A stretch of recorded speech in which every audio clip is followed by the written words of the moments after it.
दंडवत प्रणाम। तर आज आपण भगवद्गीतेतला दुसरा अध्यायातला 43वा श्लोक बघणार आहोत। आपण आयुष्यभर कशाच्या मागे धावत असतो?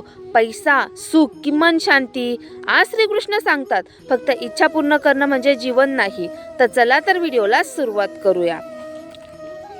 कामात मन स्वर्गपरा जन्म कर्म फल प्रदाम क्रिया विशेष बहुलाम भोगैश्वर्य गती प्रती। या श्लोकचा अर्थ असा आहे, श्रीकृष्ण म्हणतात काही लोक फक्त इच्छा पूर्ण करण्यासाठी कर्म करतात, त्यांचे भोग, लक्ष, ऐश्वर्य आणि सुख मिळवण्यावरतीच असतं। पण अशा विचारांमुळे माणूस जीवनाचा खरा उद्देश पूर्णपणे विसरून जातो।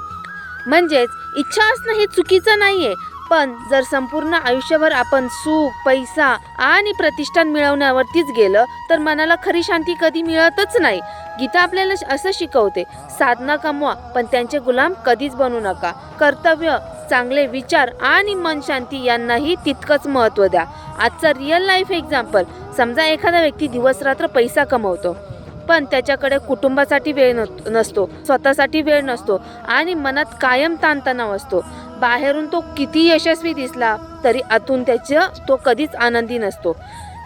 आजचा स्ट्रॉंग मेसेज, भगवद्गीता आपल्याला असं सांगते, पैसा हा एक जीवनाचा भाग आहे, जीवनाचं खरं ध्येय कधीच नाही।